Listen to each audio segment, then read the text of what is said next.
Olá pessoal, sejam bem-vindos mais uma vez ao canal Ensinando e Aprendendo. Eu sou o professor Antônio Florencio e a aula de Química de hoje vai ter por tema afinidade eletrônica, ou se preferirem chamar, eletroafinidade. A afinidade eletrônica é mais uma das propriedades periódicas, a terceira que nós estamos estudando nesse módulo, e vai ser sobre ela que eu vou falar hoje. Caso você deseje ver uma aula anterior ou rever uma aula anterior, que eu recomendo, vocês podem procurar na playlist do canal. Mas para facilitar a vida, eu vou deixar o link direto na descrição do vídeo. Tá ok? Então vamos deixar de papo e vamos direto para a aula. Bom, primeiro de tudo, o que é o processo da afinidade eletrônica?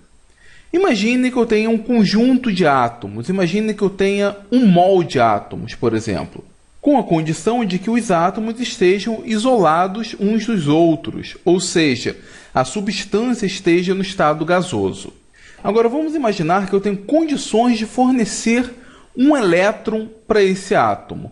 Eu posso disponibilizar um feixe de elétrons e esse átomo, então, ele pode ganhar esse um elétron.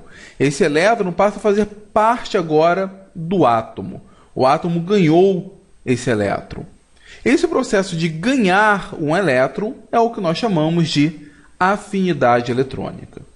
Então, se nós repararmos bem, o processo de afinidade eletrônica é um processo de formação de ânions.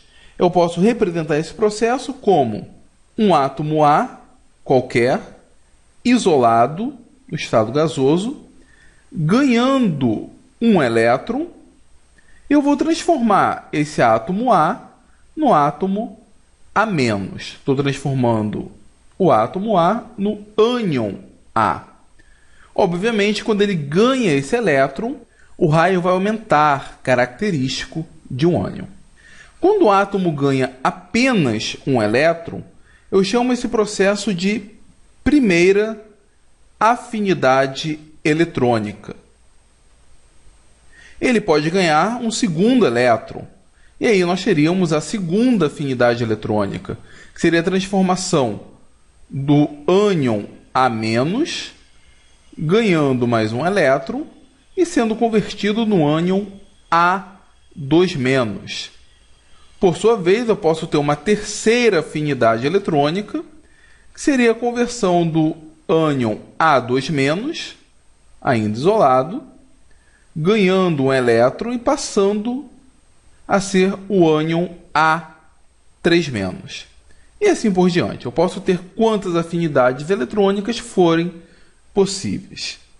Vale chamar a atenção que, diferentemente da energia de ionização, que é o processo de formação de cátions, em que eu sempre vou fornecer energia para o átomo, o processo de afinidade eletrônica, o processo de ganho de elétrons, pode tanto liberar energia, ou seja, o átomo, a substância libera energia para o meio externo, quanto pode ser necessário que eu forneça energia para que o átomo ganhe o primeiro elétron.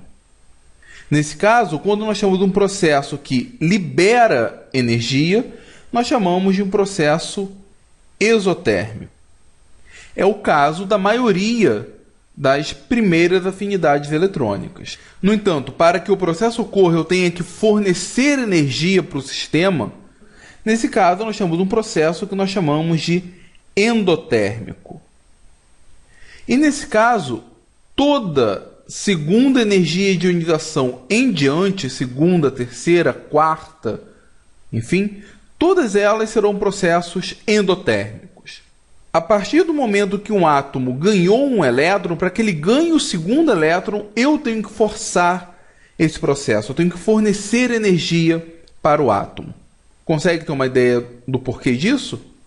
Bom, colocar um elétron no átomo é um processo complicado. Por que é complicado? Porque ao redor do átomo, na periferia do átomo, nós temos elétrons. Colocar um elétron extra dentro da eletrosfera vai existir ali repulsão elétron-elétron, afinal os elétrons têm o mesmo tipo de carga. No entanto, devido à carga nuclear efetiva de alguns átomos serem bem elevadas, ele pode dar conta desse elétron extra. No entanto, a partir do segundo elétron não tem jeito. Não importa quão forte seja a carga nuclear efetiva do átomo, eu vou ter que forçar o processo de recepção do segundo elétron. Por quê? Olhem aqui. Eu tenho um elétron, uma carga negativa, e eu estou somando com um ânion, uma espécie de carga negativa também. Carga negativa com carga negativa se repele, mas eu tenho que formar o ânion A2-. Então, se eu quiser formar o ânion A2-, eu tenho que fornecer energia. Quanto mais energia for necessária, mais difícil é esse processo de aceitação. O contrário é válido para um processo exotérmico. Em um processo exotérmico, quanto mais energia for liberada ao ganhar o elétron, mais aquele átomo está ávido por aquele elétron, mais fácil será esse processo. Vamos entender isso um pouquinho melhor, que é importante. Aqui eu tenho 4 processos quaisquer: transformação do átomo X, que pode ser qualquer átomo, em seu ânion, o ânion X-, que seria o ânion X-teto, o Y no Y-eto, C cedilha no C cedileto, D no D-teto. E aqui eu tenho os valores, e de novo os valores serão aleatórios, expressos em ΔH de ganho de elétrons, por isso esse G, ou seja, variação de entalpia no ganho de elétrons, quanto de calor ele libera, o quanto de calor ele absorve ao ganhar esse elétron, e o mesmo valor expresso em afinidade eletrônica. Não é a mesma coisa? Bom, é e não é. Se eu for muito rigoroso, não é a mesma coisa, mas eu posso assumir que seja praticamente a mesma coisa. Vamos imaginar que o átomo X, para ser convertido no ânion X-teto, foram necessários menos 200 unidades de energia qualquer, menos 200 kJ por mol, por exemplo. O que significa esse menos 200? Significa que quando X ganhou um elétron, ele liberou uma quantidade de energia. Quanto? Menos 200 kJ, por exemplo. É um processo exotérmico. Quando X é convertido em X-, ele libera agora menos 100. Também é um processo exotérmico. Quem é mais ávido por elétrons? X ou Y? Aquele que liberar mais energia. E quem libera mais energia? O X, porque ele está liberando menos 200 kJ. Tudo bem? O que mais gosta de elétrons é o X, e o que mais gosta é o mais negativo. Agora, quando eu vou transformar C cedilha em C cedileto, eu vou ter que fornecer 150. O sinal positivo significa que é um processo endotérmico. Eu tenho que fornecer 150 unidades de energia. Eu tenho que fornecer 150 kJ para que esse processo ocorra. Tem que ter intervenção de alguém para que isso ocorra. Ele não ocorre naturalmente. Agora, se eu quiser transformar D em D-teto, eu vou fornecer apenas 38,5 kJ, 38,5 unidades. D vai ganhar um elétron mais facilmente, porque para que D ganhe um elétron, eu tenho que fornecer menos energia. Se eu tiver disponível apenas 100 kJ, eu só vou conseguir transformar D em D-, C cedilha não vou conseguir transformar. Então, repare uma coisa. O átomo que gosta mais de elétrons é o mais negativo. O átomo que gosta menos de elétrons, o valor de ΔH é o mais positivo. Isso é uma coisa que soa estranha na nossa mente, porque eu imagino que quem gosta mais seja o mais positivo. Por causa disso, os valores de afinidade eletrônica, eles são definidos como menos ΔH do ganho de elétrons. O que é isso? Se eu quiser expressar o ganho do elétron de X para X-, se for em valores de ΔH, o valor é menos 200. Mas se eu quiser expressar em valores de afinidade eletrônica, eu vou usar mais 200. O processo é o mesmo. Ambos os processos são exotérmicos. Porém, no ΔH de ganho de elétrons, eu uso o sinal negativo, característico de um processo exotérmico. Se eu for expressar em afinidade eletrônica, o valor vai ser positivo. E de X para X-, X para X-, ou melhor, Y para Y-, vai ser 100. positivo se tiver expresso em afinidade eletrônica, negativo se for em ΔH de ganho de elétrons. A quantidade de energia é a mesma. Agora, C cedilha para C cedilha menos, para C cedilheto, eu vou ter que fornecer 150 unidades de energia. C cedilha não gosta de ganhar elétrons. Então, se eu for expressar esse resultado, esse valor, em afinidade eletrônica, eu vou dizer que é menos 150. E D para D-, que é positivo no ΔH de ganho de elétrons, em afinidade eletrônica eu vou dizer que é menos 38,5. Entenderam isso? A afinidade eletrônica está definida dessa maneira simplesmente para ser bonitinho, para que o átomo que goste mais de elétron tenha um valor positivo para a afinidade eletrônica. Mas, na verdade, esse valor positivo de afinidade eletrônica significa que ele liberou energia, que foi um processo exotérmico. Nessa tabela eu resumo bem isso. Um processo exotérmico é um processo que libera energia. E sempre esse processo que libera energia é um processo favorável. Se eu quiser expressar na forma de ΔH de ganho de elétrons, de variação de entalpia de ganho de elétrons, um processo exotérmico vai ser negativo. Mas o mesmo processo, se estiver em valores de afinidade eletrônica, vai ser positivo. Por quê? Porque a afinidade eletrônica é o menos ΔH do ganho de elétrons. Se o processo for endotérmico, ele absorve energia, o átomo absorve energia, eu tenho que fornecer energia para ele.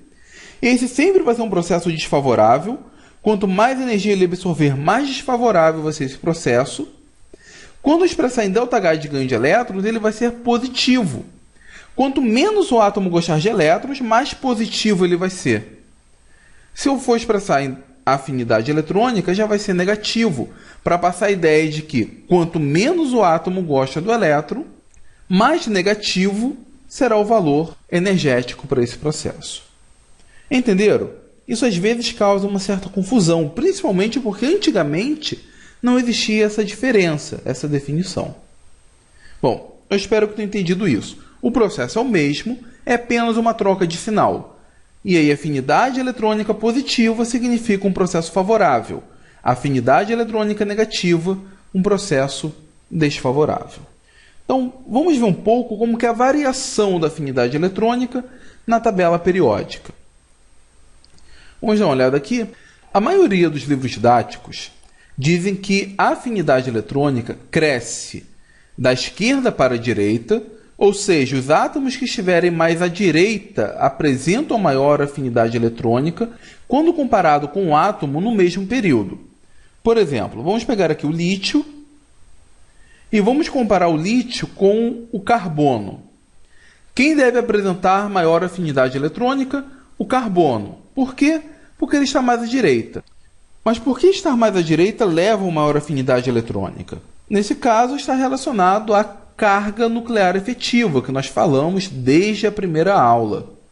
Os elementos mais à direita, por terem uma maior carga nuclear e a blindagem ser a mesma, eles apresentam uma maior carga nuclear efetiva. Então, se o carbono tem uma carga nuclear efetiva maior do que a do lítio, é razoável que ele consiga dar conta melhor desse elétron extra do que o lítio. Assim como o nitrogênio também deveria ter uma afinidade eletrônica maior do que a do carbono, devido à sua maior carga nuclear efetiva. Esses mesmos livros dizem que os elementos que estão mais acima apresentam maior afinidade eletrônica. Então, o lítio deve ter uma afinidade eletrônica maior do que o sódio, que, por sua vez, deve ter uma afinidade eletrônica maior do que o potássio. E aí, por que isso? Bom, alguns acham que é por causa do raio, que um átomo com um raio menor, como o lítio, seja mais favorável a aceitar um elétron do que o potássio, que tem um raio maior. E o argumento utilizado é o seguinte: um átomo com raio menor, o núcleo vai estar mais próximo da camada de valência, portanto vai conseguir exercer mais fortemente a sua influência. Mas isso não é bem assim não. É verdade, o núcleo realmente vai conseguir exercer mais fortemente a sua influência.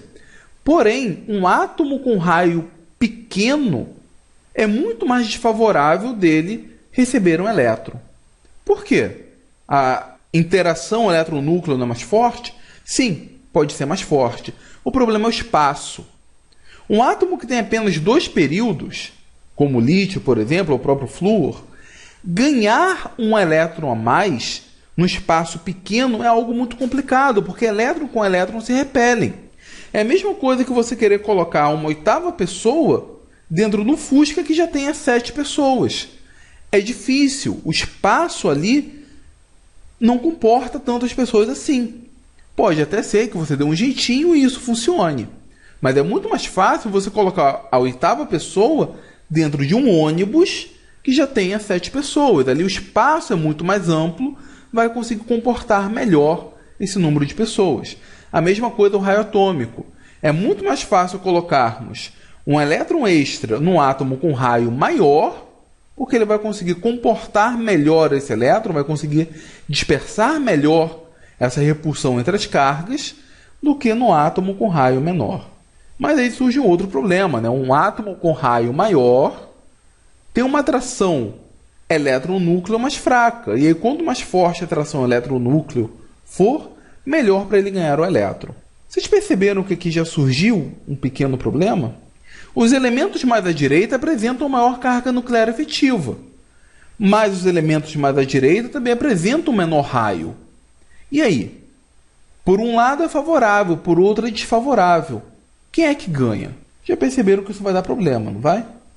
Bom, vamos olhar os valores de afinidades eletrônicas para esses elementos. Vamos olhar aqui primeiro o lítio. O lítio apresenta como primeira afinidade eletrônica quase 60 kJ por mol. O sódio, que está abaixo, apresenta 52,7 kJ por mol. Então, o lítio mais acima apresenta uma maior afinidade eletrônica, está razoável com a tendência. O potássio, que está mais abaixo, no mesmo período do lítio, apresenta uma menor afinidade eletrônica, também razoável com as tendências. O carbono está mais à direita que o lítio, apresenta uma afinidade eletrônica maior do que a do lítio, 122,3 kJ por mol. Também está razoável, até agora não deu problema nenhum. Mas vamos olhar agora o nitrogênio. O nitrogênio, que está mais à direita que o carbono, bem mais à direita do que o lítio, apresenta menos 7 kJ por mol como afinidade eletrônica. É um processo endotérmico. Eu tenho que fornecer energia para o nitrogênio para que ele ganhe esse elétron. É um processo desfavorável. É muito menor do que o do lítio e do que o carbono, mesmo estando mais à direita. E a coisa não para por aí, não. Vamos olhar aqui o silício. O silício está logo abaixo do carbono. O silício está nessa posição. Se ele está abaixo do carbono, eu deveria esperar que ele teria uma afinidade eletrônica menor. Mas, na verdade, a afinidade eletrônica do silício é maior. É 133,6 kJ por mol. O germânio está abaixo do silício. O germânio abaixo do silício, eu deveria imaginar que ele tivesse uma afinidade eletrônica menor. Bom, aí o germânio tem. De fato, ele é menor do que o silício, menor até do que o carbono. Então, do carbono para o silício aumenta, do silício para o germânio diminui. E no caso da família do nitrogênio? O fósforo, que está logo abaixo do nitrogênio. O fósforo, que está logo abaixo do nitrogênio, tem uma afinidade eletrônica muito maior, 71,7 kJ por mol. É maior do que o do nitrogênio e é menor do que o silício, que está à esquerda. É menor do que o vizinho, que apresenta uma carga nuclear efetiva menor. E o abaixo do fósforo? O arsênio. Bom, o arsênio apresenta 77 kJ por mol. É maior do que o fósforo, que está acima, e é menor do que o vizinho, menor do que o germânio. Pessoal, a afinidade eletrônica não é tão simples assim. Ela varia muito. Na verdade, nós até podemos falar que é uma propriedade periódica aperiódica. Ela está muito longe desse esqueminha certinho de aumentar da esquerda para a direita e aumentar de baixo para cima. Nós já vimos que o raio atômico tem suas restrições, a energia de ionização também não é tão comportada assim, mas a afinidade eletrônica, com certeza, é a mais peralta de todas as propriedades. Só para termos uma ideia, vamos olhar aqui esse gráfico mostrando a variação da afinidade eletrônica do segundo e do terceiro período. O esquema deveria ser esse, aumentar de baixo para cima, da esquerda para a direita. O sódio realmente apresenta uma afinidade eletrônica menor do que a do lítio, afinal o sódio está no terceiro período e o lítio está no segundo. Mas o berílio, que está mais à direita, e o magnésio apresentam afinidade eletrônica menor do que a do lítio. Na verdade, a do berílio e do magnésio costuma ser zero. Agora, passamos para o elemento mais à direita, o boro e o alumínio. Sim, aí o mais à direita realmente está obedecendo. É maior do que o vizinho à esquerda. Só que notem, o alumínio do terceiro período tem uma afinidade eletrônica maior do que o boro, que está mais acima no segundo período. Já foi para o espaço a regra de quem está mais acima apresenta uma maior afinidade eletrônica.